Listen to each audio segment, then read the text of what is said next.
Good afternoon ছাত্রছাত্রীরা। আজকে তোমাদের সাথে আমি আলোচনা করব ক্রস কন্টামিনেশন নিয়ে। ক্রস কন্টামিনেশন ব্যাপারটা কি সেটা নিয়ে তোমাদের প্রথমে বলি। এর এর পূর্বের ক্লাসগুলোতে আমরা হাইজিন নিয়ে কিন্তু বিস্তারিত আলোচনা করেছি।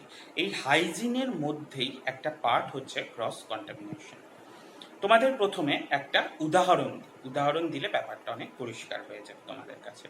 তোমরা কেউ ধরো বাজারে গিয়েছো, বাজারে গিয়ে মাংস বা মাছ কিনে আনছো। মাংস বা মাছটা কি করছে, যে বিক্রি করে বা বিক্রেতা, সে কেটে তোমাকে প্লাস্টিকে ভরে দিল। তুমি সরাসরি বাজার থেকে চলে আসলে সেই মাংসটা বা মাছটা নিয়ে, এবং প্লাস্টিক থেকে সেই মাংস বা মাছের টুকরোগুলোকে বার করার পর কি করলে না, সরাসরি সেটাতে হাত দিয়ে দিলে। এরপরে তুমি ভুলে গেলে, তুমি অন্য আর একটা কাজ করলে। এবার তোমার হাতে কিন্তু ওই বাজার থেকে নিয়ে আসা বিভিন্ন মাংস বা মাছের মধ্যে যে জার্মগুলো রয়েছে, বা যে ব্যাকটেরিয়া বা যে ভাইরাসগুলো রয়েছে, সেটা কিন্তু তোমার হাতের মধ্যে স্টিক হয়ে, মানে হাতের মধ্যে তোমার কিন্তু লেগে গেল। এরপরে তুমি কি করলে না, সেই হাতটা ধরো ধুতে ভুলে গেলে বা ধুলে না ধুয়ে অপর কেউ এসছে, বা তুমি কাউকে ধরো মুড়ি বা সিঙ্গারা ইত্যাদি মেখে, সরাসরি হাতটা ঠিকঠাকভাবে না ধুয়েই মেখে তুমি দিয়ে দিলে। এতে কি হচ্ছে না, একটা ব্যাকটেরিয়া বা জার্ম তোমার হাতে প্রথমে লাগছে, সেই হাতটাই তুমি অন্য জায়গায় ইউজ করছো, ফলে কি হচ্ছে, ক্রস কন্টামিনেশন হচ্ছে।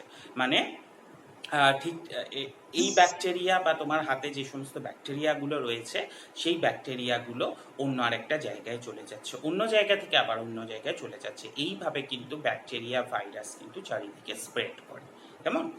কাজেই তোমরা বুঝতে পারলে যে ক্রস কন্টামিনেশন ব্যাপারটা কি। এবার এটা ওয়ার্ক প্লেস বা কাজের জায়গায় কতটা গুরুত্বপূর্ণ একটু আমরা আলোচনা করি। আমরা সবাই জানি, আমরা আর কয়েক বছর পরে হয়তো কেউ হোটেলিয়ার বা বড় কোনো হোটেলের মালিক হতে পারি, বা বড় কোনো হসপিটালেরও মালিক হতে পারি, বা নিজের কোনো হসপিটাল খুলতে পারি, বা হোটেল বা রেস্তোরাঁ খুলতেই পারি। কাজেই সেক্ষেত্রে তোমরা তোমাদের যে বিষয়গুলো মাথায় রাখতে হবে এই ক্রস কন্টামিনেশন রোধ করবার জন্য, যে বিষয়গুলো মাথায় রাখতে হবে সেটা নিয়ে আমি একটু আলোচনা করি। কেমন?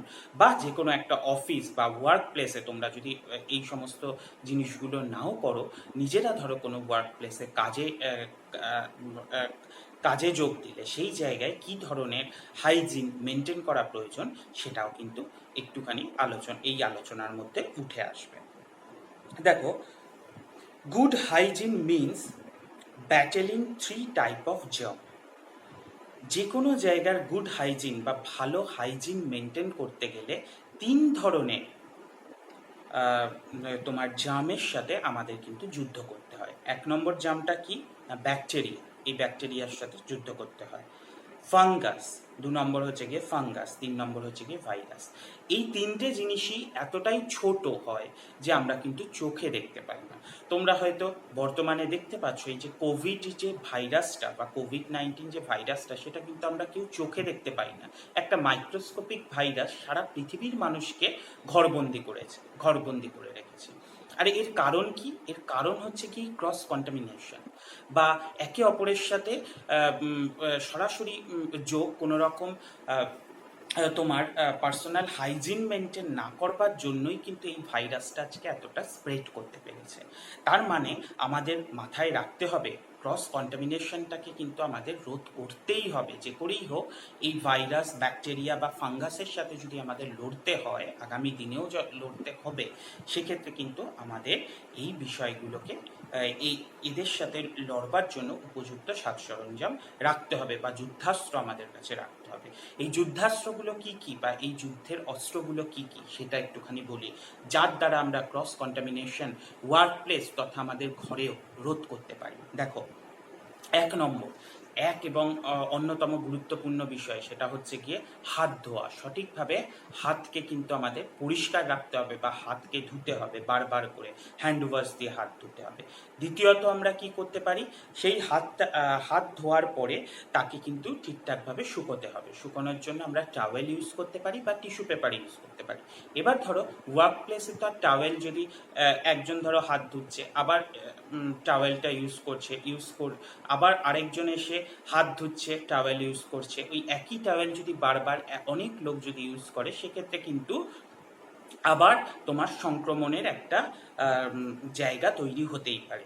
সেক্ষেত্রে আমরা কি করতে পারি না, অফিস এরিয়া, ঘরে তো আমরা টাওয়েল ইউজ করতেই পারি, কিন্তু অফিসে আমরা কি করতে পারি, অফিসে করতে পারি হচ্ছে আমরা টিস্যু পেপার ইউজ করতে পারি। টিস্যু পেপারটা ইউজ করলাম, ইউজ করে ওয়েস্ট বিন বা ডাস্টবিনে, ওয়েস্ট বিনের মধ্যে আমরা টিস্যু পেপারটা ফেলে দেব। এখানেও কিন্তু খুব মাথায় রাখতে হবে ওয়েস্ট বিনের গুরুত্ব। আমি তোমাদের সাথে আগেই আলোচনা করেছি বা তোমাদেরকে নোটও দিয়েছি যে ওয়েস্ট বিন কতটা গুরুত্বপূর্ণ, ওয়েস্ট বিন যে কোনো অফিস ওয়ার্ক প্লেসে রাখা কতটা গুরুত্বপূর্ণ। নাহলে কি হবে, যে যা কিছু ময়লা ইউজ করছে সেগুলো এদিক ওদিক ছড়িয়ে ফেলে দেবে। তার ফলে কি হবে না, সেখান থেকে ব্যাকটেরিয়া গ্রো করতে পারে, বা তোমার ভাইরাস গ্রো করতে পারে, ভাইরাস ছড়িয়ে পড়তে পারে, বা তোমার ফাঙ্গাস ছড়িয়ে পড়তে পারে। এই জিনিসগুলো যদি ছড়িয়ে পড়ে, তাহলে অটোমেটিক্যালি তোমার যে অফিস প্লেস বা তোমার ওয়ার্ক প্লেস রয়েছে, সেখানে কিন্তু কাজের পরিবেশটা কিন্তু নষ্ট হবেই হবে। কারণ সেখানে প্রচুর পরিমাণে লোক একসাথে সংক্রমিত হবে, এবং সংক্রমণের ফলে কি হবে, তারা অসুস্থ হয়ে পড়বে। কাজেই আমাদের কিন্তু এক্ষেত্রে ওয়েস্ট বিনের মধ্যে যখন হাত মুছবো টিস্যু পেপার দিয়ে, সেটা কিন্তু ওয়েস্ট বিনে, নির্দিষ্ট ওয়েস্ট বিনেই ফেলবো। কেমন? তারপরে আর কি করতে পারি, ঘরের সমস্ত এরিয়াকে মুছতে হবে। এক্ষেত্রে এই মোছার জন্য আমরা কি ইউজ করতে পারি, disposable sanitize wipe. Disposable sanitize wipe ব্যাপারটা কি না, স্যানিটাইজ করবার জন্য যে ন্যাকড়াটা আমরা ইউজ করব সেটা যেন ডিসপোজেবল হয়, এবং সেটা একবার ইউজ করে যেন প্রত্যেক দিন যাতে ফেলে দিতে পারি, এরকম কোনো স্যানিটাইজ করা ন্যাকড়া আমরা ইউজ করব। অফিসের ক্ষেত্রে, ঘরের ক্ষেত্রে যে সমস্ত ন্যাকড়াগুলো ইউজ করি, সেটা তো আমরা ডেটল জল বা লাইজয়েল বা এই ধরনের যে সমস্ত প্রোডাক্টগুলো রয়েছে, বা জীবাণুনাশক যে সমস্ত প্রোডাক্ট রয়েছে, তাতে ধুয়ে কিন্তু আমরা আবার ব্যবহার করতে পারি। অফিসের ক্ষেত্রে একবার ব্যবহার করাটাই শ্রেয়। যদি কেউ একবার ব্যবহার না করে, সেক্ষেত্রে ওই রকমভাবে সঠিকভাবে ধুতে হবে। এবং অফিস এরিয়ায় যে সমস্ত ফার্নিচারগুলো রয়েছে, সেগুলো কিন্তু ওই স্যানিটাইজ করতে হবে। স্যানিটাইজ করে সেগুলোকে কিন্তু সঠিকভাবে কিন্তু মুছে নিতে হবে, ঠিকঠাকভাবে কিন্তু মুছে নিতে হবে নির্দিষ্ট দিন অন্তর অন্তর। সেক্ষেত্রে আমরা কিন্তু এই ব্যাকটেরিয়া বা বিভিন্ন জার্ম থেকে কিন্তু আমরা নিজের অফিস এরিয়াকে মুক্ত রাখতে পারবো। আর কি করতে পারি, টাচলেস ডিসপেন্সারি, অফিসের ক্ষেত্রে টাচলেস ডিসপেন্সারি ইউজ করতে পারি। টাচলেস ডিসপেন্সারি ব্যাপারটা কীরকম না, যে সমস্ত ধরো যেই কলটা আমরা ইউজ করব অফিসে, সেই কলটায় যদি সবাই বারবার করে এসে ধরো হাত দিলে কি হবে না, সেখান থেকে ব্যাকটেরিয়া সংক্রমণ বা বিভিন্ন ভাইরাস সংক্রমণ হতে পারে। সেক্ষেত্রে কলটাকে আমরা কি রাখতে পারি, যে ডাইরেক্ট অটোমেটিক কল। ধরো কেউ টয়লেট থেকে বেরিয়ে এলো, অটোমেটিক্যালি সে দেখবে অনেক মল, বিভিন্ন যে কলকাতার মলগুলো রয়েছে বা বড় বড় হোটেলে কিন্তু এগুলো মেনটেন করে কি না, ওয়াশরুম থেকে বেরিয়ে এসে তারা কলের নিচে হাত রাখলো, সঙ্গে সঙ্গে জল পড়া আপনি জল পড়তে শুরু হয়ে গেল। এবার জলটা যখনই পড়ে গেল, তারপরে তারা দেখবে যে একটা মেশিন থাকে পাশে, সেই মেশিনের মধ্যে হাতটা রাখলো, হাতটাকে শুকিয়ে দিল। তার পাশে দেখবে একটা ওই টিস্যু পেপারের মেশিন পাওয়া যায়, সেই টিস্যু পেপারের মেশিন দিয়ে হাতটাকে পুছে তার পাশেই একটা ওয়েস্ট বিন থাকে, সেই ওয়েস্ট বিনে রেখে দেয়। এগুলো কিন্তু সবকটা টাচলেস, কোনোটাই কিন্তু টাচ না করলে চলে। তো এই ধরনের টাচলেস যে সমস্ত ইকুইপমেন্টগুলো রয়েছে, সেগুলো কিন্তু অফিস এরিয়ায় বা পাবলিক এরিয়ায় কিন্তু আমাদের ব্যবহার করতে হবে। সেক্ষেত্রে কিন্তু সংক্রমণ কম হবে। যেমন পাবলিক টয়লেট বলো, যে সমস্ত পাবলিক এরিয়ায় যে সমস্ত টয়লেট বলো, এই সমস্ত এরিয়াগুলোতে আমরা টাচলেস মেশিন ব্যবহার করতে পারি। কেমন? তাহলে আমাদের কি হবে না, এর থেকে সংক্রমণটা কম ছড়াবে। আর এই ব্যাপারগুলো যদি আমরা সঠিকভাবে ঠিকঠাকভাবে যদি মেনটেন করতে পারি, তাহলে কিন্তু আমাদের ওয়ার্ক প্লেস বা অফিস এরিয়াকে কিন্তু আমরা সুরক্ষিত রাখতে পারবো। এবং আমরা যদি আমাদের অফিস এরিয়াকে সুরক্ষিত রাখতে পারি, তাহলে অটোমেটিক্যালি সেখানে যারা কাজ করছে বা যে সমস্ত কর্মচারীরা সেই অফিসে কাজ করছে, তারা সুস্থ থাকবে, তাদের পরিবারের লোক সুস্থ থাকবে, ফলত কি হবে না, সেই অফিসের কর্মক্ষমতা বৃদ্ধি পাবে। কর্মক্ষমতা যদি বৃদ্ধি পায় তাহলে অটোমেটিক্যালি সেখানকার প্রোডাকশন বৃদ্ধি পাবে, সেখানকার প্রোডাকশন বৃদ্ধি পেলে বিক্রি বাড়বে, বিক্রি বাড়লে কি হবে, ওভারঅল কিন্তু অফিসের উন্নতি হবে। এই কারণের জন্য যে কোনো বড় বিজনেসম্যানরা দেখবে যে তাদের অফিসের মধ্যে এই ব্যাপারগুলো কিন্তু মেনটেন করে, এই পার্সোনাল হাইজিনটাকে খুব সুন্দরভাবে তারা মেনটেন করে। কারণ তারা জানে যে অফিসে যদি কোনো রকমভাবে সংক্রমণ ছড়িয়ে যায় সেক্ষেত্রে সবাই সংক্রমিত হবে, আর সবাই সংক্রমিত হলে কি হবে, আলটিমেটলি তার অফিসের ক্ষতি হবে। এই কারণের জন্য এখন বর্তমানে এই ক্রস কন্টামিনেশনকে রোধ করবার জন্য বিভিন্ন অফিস এরিয়ায় প্রচুর পরিমাণে কাজ কিন্তু হচ্ছে বা কাজ চলছে। এটাকে যতটা সম্ভব মিনিমাইজ করা যায় বা যতটা কমিয়ে আনা যায় ততটাই মঙ্গল। তোমরাও যখন আগামী দিনে নিজের কোনো কোম্পানি খুলবে বা তোমরা যদি যেখানে কাজ করবে সেখানে তোমরা সরাসরি দেখতে পাবে এই জিনিসগুলো কিন্তু মেনটেন করছে। কাজেই বুঝতে পারছো এটা কতটা গুরুত্বপূর্ণ। আজকে আমরা এখানেই আমাদের আলোচনা শেষ করলাম। এবার এই টপিকটা থেকে তোমাদের মাধ্যমিকে যে সমস্ত কোয়েশ্চেনগুলো আসতে পারে সেই কোয়েশ্চেনগুলো আমি একটুখানি তোমাদের বলে দিই। 1 নম্বর কোয়েশ্চেন তোমাদের আসতে পারে যে ক্রস কন্টামিনেশন বলতে কি বোঝো। দ্বিতীয়ত কোয়েশ্চেন তোমাদের আসতে পারে যে আমরা ক ধরনের জার্মের সাথে যুদ্ধ করি বা ক ধরনের জার্ম ক ধরনের হয়। জার্ম হয় 3 ধরনের, আমি আগেই বলেছি, ভাইরাস, ব্যাকটেরিয়া আর কি না ফাঙ্গাস।